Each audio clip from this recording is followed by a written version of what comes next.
35th African Cup of Nations is currently progressing. It started well with Morocco taking on Comoros Island, and so far a couple of matches have been played and we've seen results. Yes, Morocco has been, quite an interesting host. They've got good facilities, they've got good infrastructures, good road network to host the African Cup of Nations. But that is not enough. It is not enough to have all those things. You feel carry fans come stadium. Yes, the attendance has been really under par from Morocco, especially other games, other countries playing in the tournament.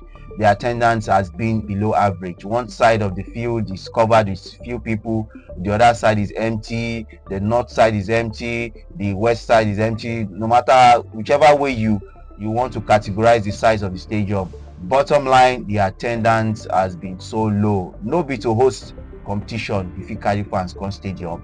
That's a big question. A lot of people are also asking this question, and well, hopefully things get better.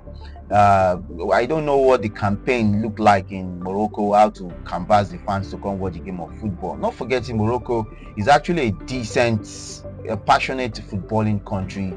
Well, let's hope for the best for Morocco. So far, so good. Interesting game have gone down. Lots of stats to root out from this competition in terms of goals and assists. We've seen top players come to play. We've seen Mohamed Salah scoring a goal, Omar Mamouche of Manchester City scoring, El Kabi, which is one of Morocco's prolific goal scorers, also getting on the score sheet. Victor Osimhen still yet to get a goal. A lot of people have tipped him to be the Golden Boot winner of this competition, but time's still long.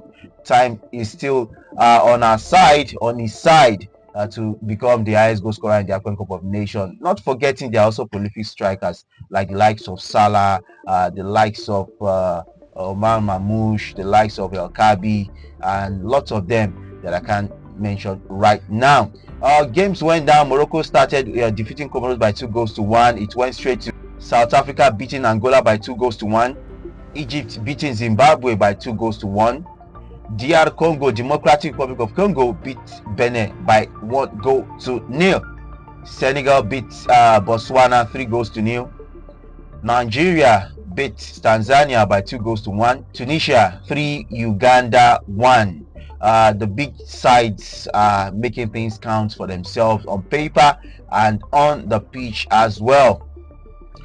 All right, the major match analysis I'll be delving into is the game between Nigeria and Tanzania.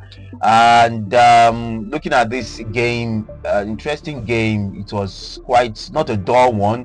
In the first half, we saw Tanzania trying to sit back and hit Nigeria on the counter, but it didn't work well for them as Nigeria got on the score sheet via Semi Ajayi's header from an Alex Iwobi's cross in the first half.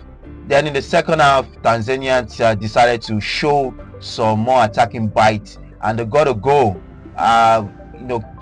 Capitalizing on Nigeria's defensive, errors. Nigeria went to sleep at that particular time where they got the equalizer. It was 1-on-1 against Sterling and Nwabali, and Tanzania made it count for themselves. And Ademola Lookman 2 minutes later got the goal that puts Nigeria back on the lead. It was a very beautiful goal from a prolific striker. It takes a lot of vision to get that kind of goal, and that same assist coming from Alex Iwobi.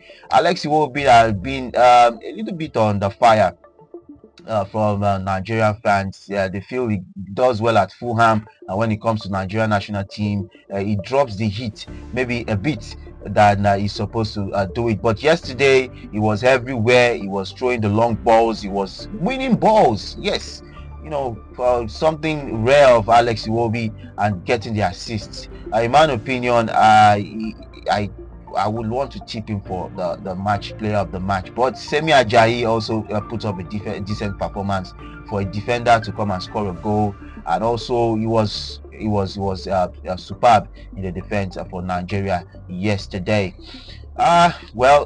Games are still coming up today. Burkina Faso, Equatorial Guinea, Algeria versus Sudan, Ivory Coast takes on Mozambique. Cameroon versus Gabon. Interesting game for you to look out. I'll be dropping my predictions immediately. Burkina Faso 2, Equatorial Guinea 1. Algeria, Sudan. Algeria will want to capitalize on this one as they are, on paper, they are a big side against Sudan. So I'm going to give them 4-0. They are likely to break that, slim margin deadlock, right, whichever we want to look at it. Algeria 4, Sudan 0. Ivory Coast is going to beat Mozambique. Mozambique are quite, a strong underdog in quote, and but Ivory Coast have got quality players also in their ranks, and I'm tipping them to beat Mozambique by 3-1. Cameroon Gabon, it's a close one based on Cameroon's performance. In recent times, they've not been too good. They've not been there in that top spot as we expect them to be. So against Gabon, they've got quite some good players, some versatile players, and they've got Aubameyang also in the rank. So it's going to be a close one, but Cameroon will come out tops in that one. Maybe 1-0 could do for them, or 2-1. But I'm going to stick with 2-1 because Gabon, they also know how to score. So those are my predictions for today's set of games, and hopefully we see something wonderful in terms of attendance in Morocco, and we keep enjoying the African Cup of Nations in this UTAD period. So that's that for today. I see you later with more videos, more history, more stats, more fun things to talk about the African Cup of Nations. Speaking about stats, are you aware that Samuel Eto'o is the highest goal scorer ever in the African Cup of Nations till date? 18 goals in that competition. If it's easy, make you go run am. Hopefully somebody beats his record this tournament. Is it going to be easy? I don't know, but time will tell. Nothing is impossible in the game of football. At this point in time, I drop the curtains and I'll be back on your faces when we see next time soonest. Have a wonderful day ahead.